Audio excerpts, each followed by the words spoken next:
Hello, welcome to English for Everyone. Today we're talking about the word seldom. We don't use seldom in the United States. It's not very common. We seldomly use seldom.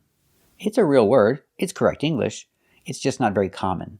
I remember I asked my daughter when she was 10 years old, "What does seldom mean?" She said she never heard it before. That goes to show you it's not very common. So you can use other words like rare or rarely. Rare is the adjective, so we use rare with action is. It is or it's very rare. I cannot say it's very rarely. I have to use rare. It's very rare. I can use rarely before a verb. The position is important. Put rarely directly before the verb. Example, verb go. I go. So put rarely before the verb go. I rarely go to the movies. I go to the movies maybe once a year, maybe once every 2 years. Not often. Rarely. I rarely go to the movies. So what's better? Better than rare and rarely? Hardly ever. Hardly ever is the most common to use in this situation. Example, I hardly ever go to the movies.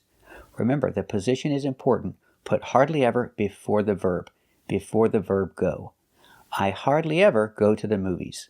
Maybe once a year, maybe once every 2 or 3 years.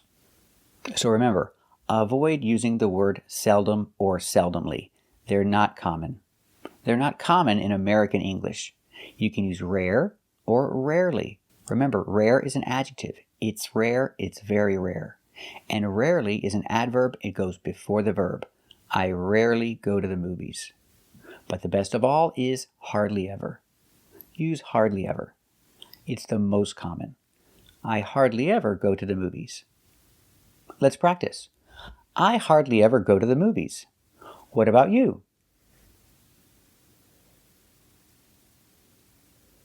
Very good.